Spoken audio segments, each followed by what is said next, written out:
Olá, seres vivos! No vídeo de hoje nós iremos explorar a curta experiência de um jogo de terror chamado The House in the Woods, ou A Casa na Floresta. No jogo controlamos um campista chamado Daniel, que vai junto de sua amiga em uma expedição de acampamento. E tudo corria bem até o momento em que ela desaparece, com Daniel partindo numa busca por sua amiga, e esse infeliz incidente fará com que ele se depare com algo assustador escondido nessa floresta. O jogo é mais uma daquelas experiências maravilhosas voltadas à estética PSX que por si só torna o jogo bastante atmosférico, contribuindo para uma experiência incrível. E é nessa experiência que iremos nos aprofundar hoje. Agora, sem demorar muito, pega um café e vamos pro vídeo porque a história é longa.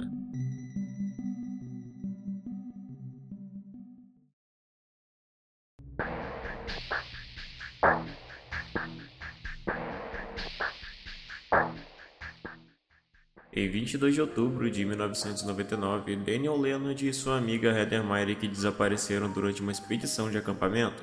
Apesar das tentativas de busca terrestre e aérea, eles nunca mais foram encontrados.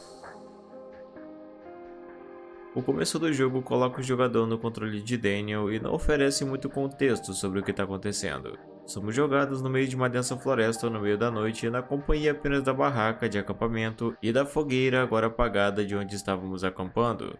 Mas, afinal, cadê a Heather que havia sido mencionada no começo?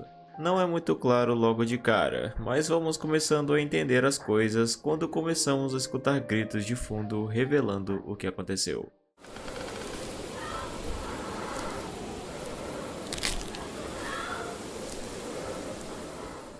A falta de explicação provavelmente é um detalhe que implica a ideia de que nosso personagem acordou no meio da noite, confuso da mesma maneira após ouvir um grito, percebendo junto ao jogador que sua amiga sumiu. O objetivo agora se volta para procurarmos ela.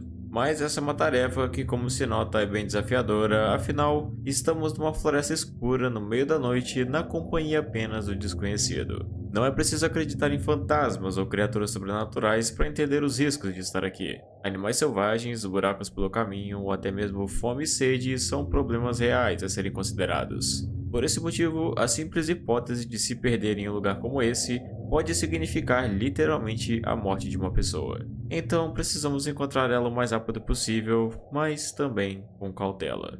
Só que é importante mencionar que desde o início, quando saímos do acampamento, conseguimos encontrar vários papéis pregados nas árvores representando desenhos com símbolos estranhos. Se isso significa algo, por enquanto ainda não temos certeza do que é. Mas como se conclui que isso de fato foi feito por alguém, isso levanta a hipótese de que talvez nossa colega não tenha simplesmente se perdido afinal.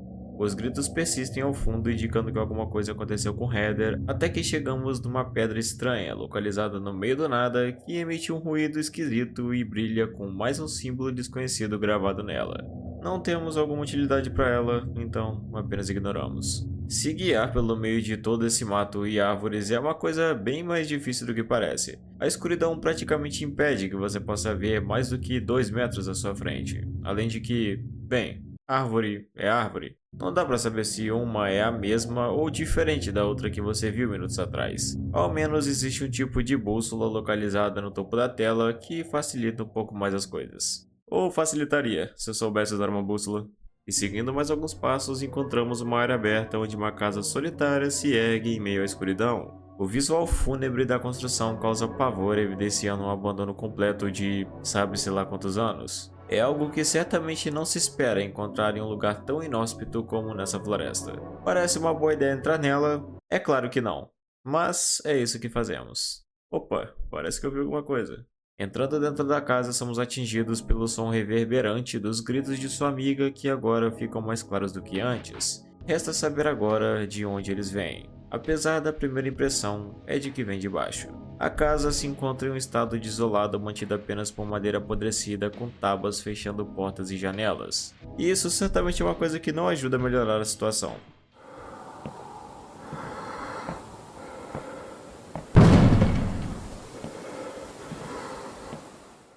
Um som alto pode ser escutado, parece que veio do andar de cima, e quando olhamos pela janela, nos deparamos com uma cena perturbadora.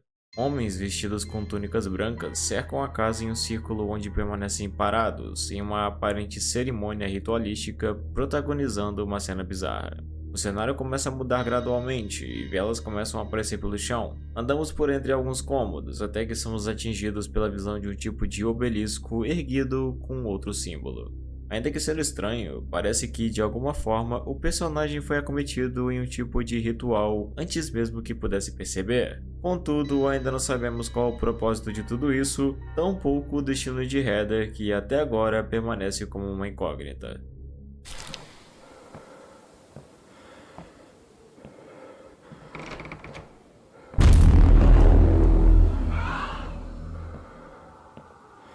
Bem, na verdade eu nem pude perceber direito o que tinha acontecido pelo susto, mas quando abrimos a porta uma figura estranha aparece do outro lado das tábuas e desaparece logo em seguida. De qualquer jeito não dá pra ir pro outro lado da porta, então não sabemos o que era. E mesmo assim eu não acho que vamos querer descobrir. Subimos as escadas e chegamos no andar de cima e encontramos um cultista dentro de um quarto. Olhar pra ele nos remete a um tipo de visão e o mais estranho faz com que voltemos pra lá embaixo novamente. Só que subindo de novo, acontece algo diferente. Em uma mudança repentina, as paredes da casa são completamente pintadas com desenhos de vários símbolos. Os gritos de Heather ficam ainda mais altos e nos encaminhamos para a parte de baixo da casa, quando encontramos um homem estranho posicionado contra a parede. Mas antes que dê para ir até ele, somos capturados pelos cultistas. A seguinte cena introduz um ritual de sacrifício que nos coloca como uma oferenda para alguém ou alguma coisa. Sendo um deus ou demônio, essa coisa por fim vem até nós. Mas antes que possamos entender o que ele é, essa é a última visão que temos em vida.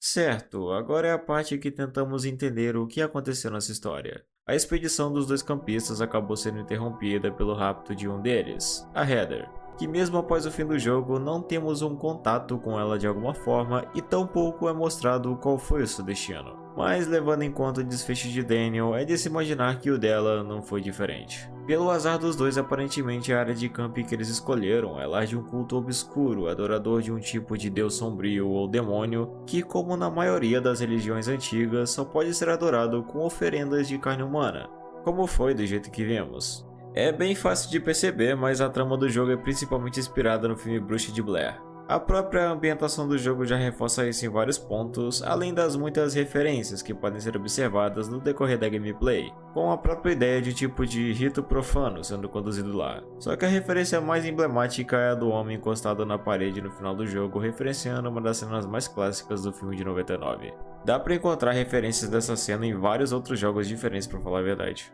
Sobre o culto, não tem como especular muita coisa além do que é visto no jogo. Apesar disso, uma coisa interessante de se notar é que durante o jogo são mostrados vários símbolos em partes e lugares diferentes que não parecem ter significado, mas eles na verdade têm sim. Esse tipo de símbolo é chamado de runa, e é um sistema de escrito usado por povos germânicos e nórdicos muito comum do século II ao XI. E cada símbolo individual tem um significado próprio. Mesmo que ainda não dê para ligar isso diretamente com algo sobre a adoração do culto, isso ainda pode indicar que a localização, ou pelo menos origem dele, é no norte da Europa. O que é interessante porque se pode atribuir alguma ligação dele com ritos neopaganistas comuns desse tipo de lugar, bem como antigos cultos celtas. Aliás, é interessante comentar que uma das primeiras runas que vemos pregadas nas árvores é a runa de Gera, uma runa com significado relacionado ao tempo, o final de um ciclo e início de outro. Eu li também que essa runa materializa a frase "você colhe o que planta",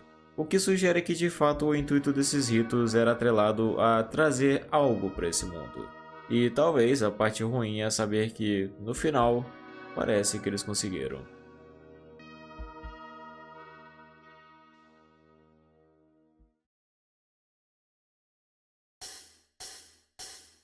E bem, chegamos ao fim de mais um vídeo. Esse vídeo na verdade foi um pouco mais simples do que eu planejava porque eu tive que adiantar ele para não faltar vídeo na semana. Mas eu acho que apesar disso deu para se aprofundar bem na experiência desse jogo. Eu gostaria de dizer que o jogo é maravilhoso como um todo, mas eu estaria exagerando na verdade. Algumas partes dele são meio nada a ver, com algumas cenas meio que jogadas no meio do jogo que quebram um pouco daquela imersão de terror. Mas que apesar disso essa imersão é muito bem construída na maior parte do jogo. O problema é que ela não é mantida sempre. Só que até dá pra relevar isso, afinal o jogo foi produzido em menos de 48 horas para uma Gen, e certamente foi o que mais me chamou a atenção na produção dele. É sempre interessante conhecer e comentar sobre histórias de jogos indies como esse, e é uma coisa que eu gosto bastante de fazer, apesar de sinceramente já ter um tempo que eu não comento. Eu espero que você tenha gostado desse vídeo e tenha tido uma boa experiência com ele, e se for esse o caso, eu peço encarecidamente que você deixe o seu gostei e comente o que achou do vídeo, com certeza vai me ajudar demais. E no mais é isso, espero todos vocês no próximo vídeo, até mais.